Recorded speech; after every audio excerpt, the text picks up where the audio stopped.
Live video. There you go. Am I in? Mm-hmm. Okay. Hi. Just getting started here. Just gonna pull it up over here so I can see questions. If anybody has a question.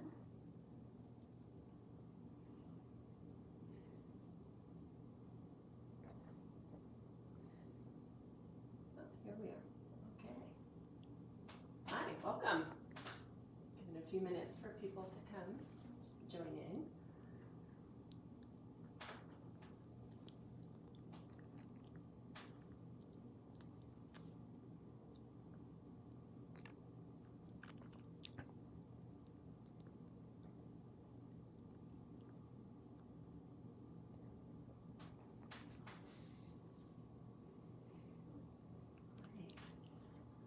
Hi, welcome to the Franklin Park Arts Center Lunch with the Arts program. My name is Kim Richards, and I am going to talk to you today about finding beauty in everyday things. So thank you, Elizabeth Bracey and the Franklin Park Arts Center, for inviting me to join you. And as you can see, I'm not joining you from my studio today, I'm joining you from my kitchen because we're all staying home right now to protect ourselves and everybody else. For those of you who don't know me, my name is Kim T. Richards. I am a resident artist at the Loudoun Street Studios in Leesburg, Virginia. And I teach classes and paint there with my studio mates Carol Buswell, Bethany Whittam, and Libby Stevens. I'm also a member artist of Veil Arts, and normally this time of year we'd be putting on our big show, our big spring show of the season, but of course that was canceled along with everything else. I'm going to keep my eye on, I'm not sure I'll be able to see your questions, so if I don't answer your question live, I will answer it in the comments.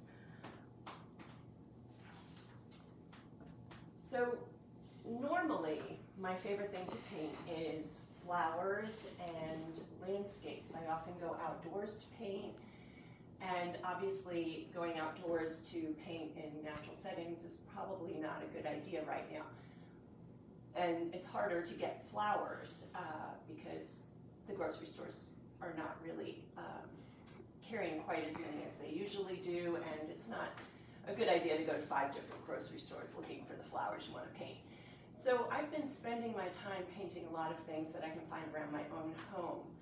And I wanted to talk to you a little bit about that today and show you how you can find things in your own home and find beauty in the everyday objects you see all around your house. Some of the things I like to paint, most of the things I like to paint actually, are found in my own kitchen. And you may think, oh, these things are ordinary, you see them all the time, and not particularly interesting. But I'll show you how to make them more interesting today. So just to give you an idea, some of these are some paintings I did. My favorite, I like to cut up some fruits and vegetables and arrange them in different ways. And another good standby is the good old hard-boiled egg. So this is not a new idea, and painting small and often is not something I invented myself. There's a book that I like to recommend. It's called Daily Painting by Maureen, and I highly recommend this book for all beginner artists, no matter what material you like to paint in, because she does a fantastic job of really explaining the basics. Even though it's written primarily for oil painters, what she says can be applied to any medium. It could be applied to drawing, you name it, watercolors, everything. So highly recommend this book. So you're ready to start painting, excuse me, but what is there to paint? So naturally, the first thing that I always go for is sentimental objects. So I have this teacup that my grandmother gave to me. It was part of her tea set. And I remember this set of china from our Sunday dinners, and we would always sit around the table and enjoy our family meal together on Sundays. So when I paint something like that with a sentimental meaning, it gives me that feeling, that sentimental feeling, and that love of my grandmother will come through in the painting, and you can see that. So if you have objects that are special to you, that mean something, that's always a good object to include in your paintings. But maybe you don't have stuff like that at home. Maybe you have some interesting things. I have a collection of espresso cups. One of my favorite things in the world is to paint my espresso cup collection. It's not a big collection, and they're cups that I've bought on vacations. They're cups that this one is actually made by my sister-in-law, which I love very much, and it's fun to put all these different cups together and paint my collection. So if you have a collection of any kind, that's a great thing to do in these small little paintings. But maybe you don't have a collection, and maybe you don't have any sentimental objects, and maybe your dishes are just ordinary, plain white dishes, like mine. My dishes, this is as plain as you can get when it comes to dishes, but you can make this interesting too. So we'll talk a little bit about how to do that. So you've got a white plate, and how can we make this look a little bit more interesting in a painting? So one of the things I like to use is colored papers.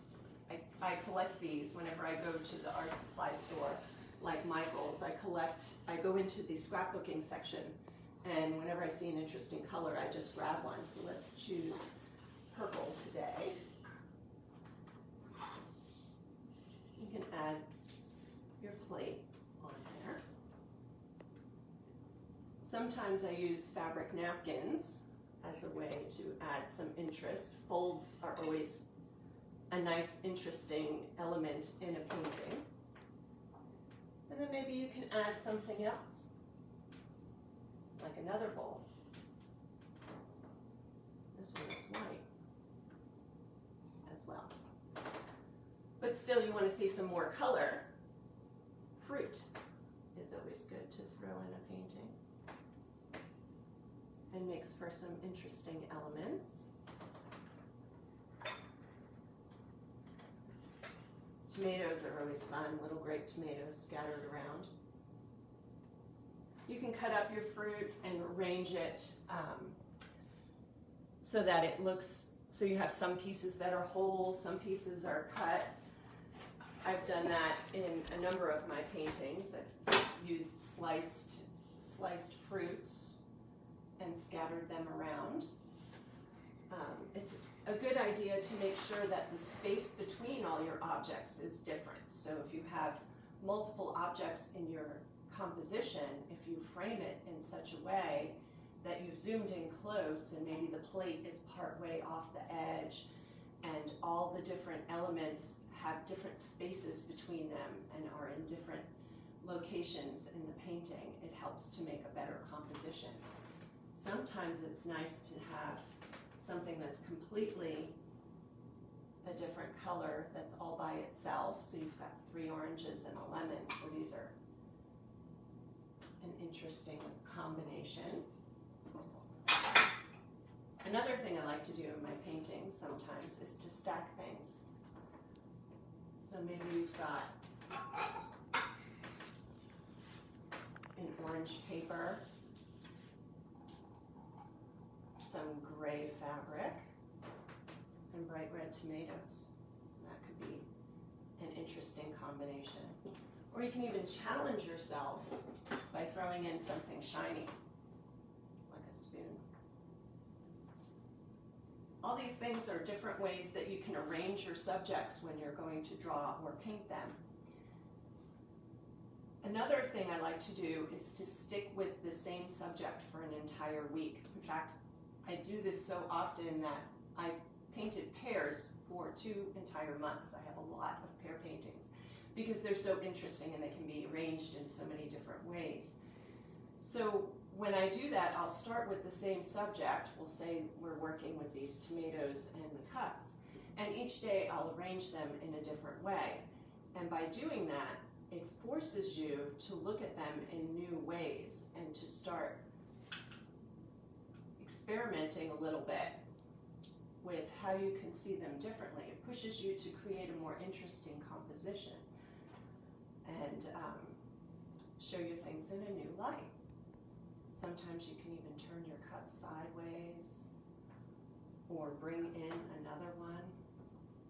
So test yourself and see how much you can experiment with this and create new ways of looking at the same objects over and over again.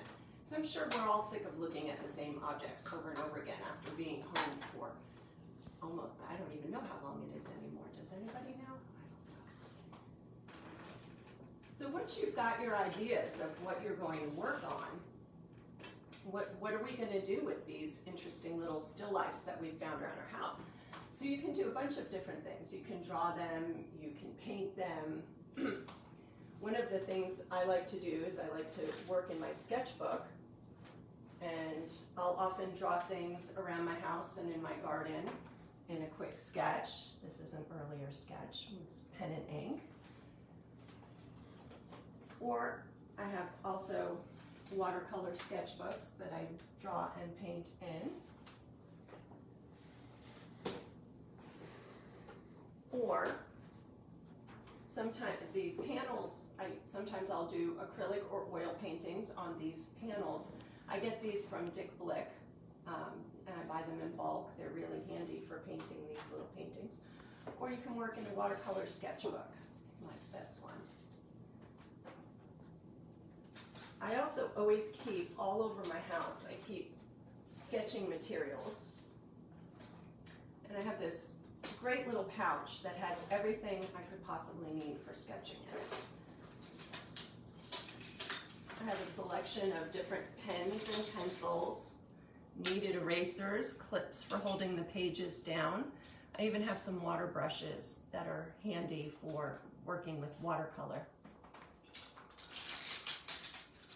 I keep these around my house. If I go out, they're usually with me somewhere in my car, because you never know when you're going to need to stop and sketch something.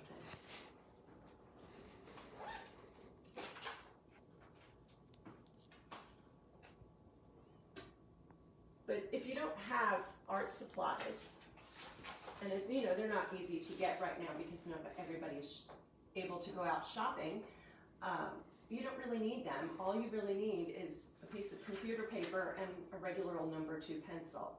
This was a sketch I was working on last week, and just grabbed a piece of paper, threw together some little espresso cups, and drew them.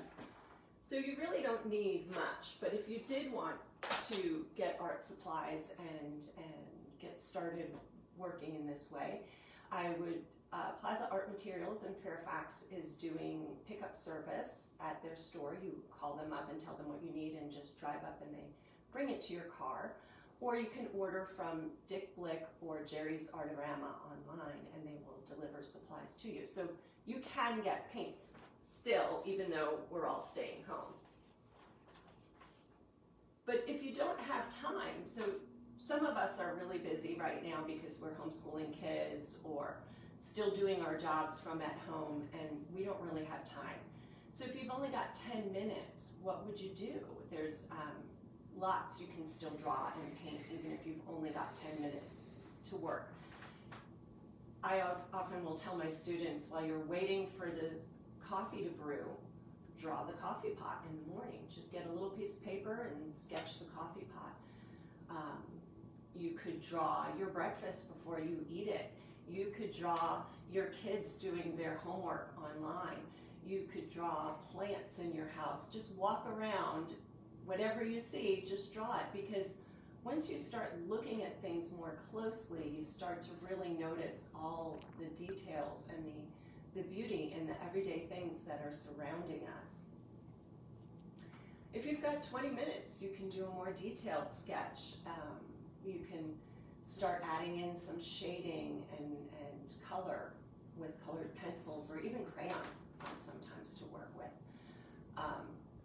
You could, excuse me, you could start planning a series of things. You can do a bunch of little sketches of random things around your house. You can sketch from your vacation photos or sketch photographs of your family.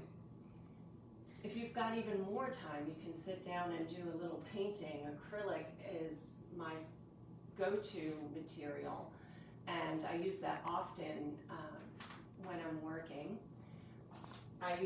These little mini paintings that I have around, these take about 2 hours. All of them are in oil, actually. I've been using these painting small and often method for learning an entirely new material, and that's another fun thing you can be doing when you're staying at home, is just try a different art material for a change and really dive deep and work with it in detail. So if I were to start today to do a little drawing, I get my little sketchbook out and set up a drawing.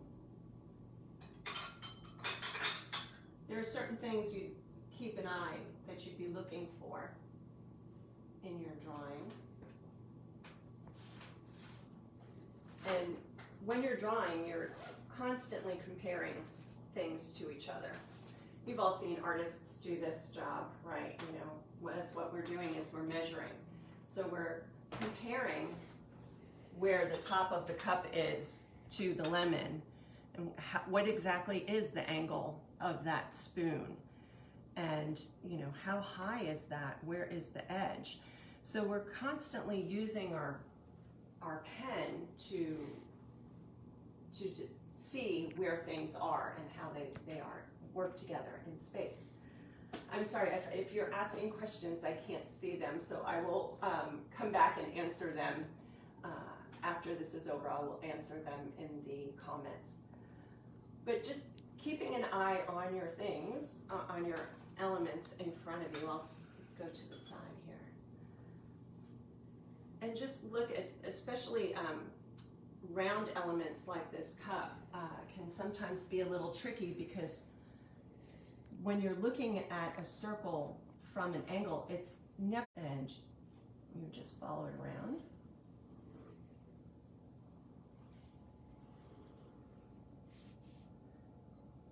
It's hard to draw and talk at the same time.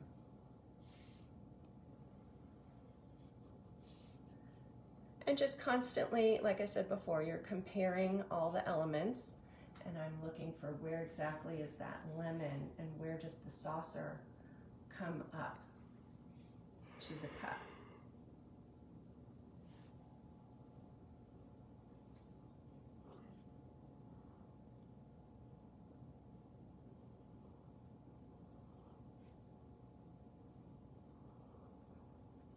And I'm drawing in pen, but you don't have to. You can draw in pencil if you want to erase.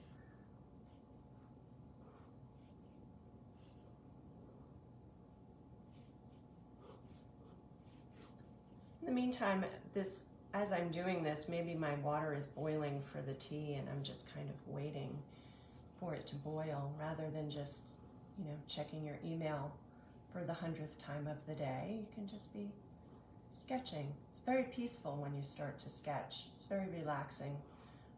Just look at something closely and in detail. If you want to, you can add some shadows and highlights. You can draw in all the little, you can keep it a line drawing and just draw in all the little details of the painted flowers on the cup. You can give some shading to that lemon. It's all up to you and what you want to do and what you have time for each day.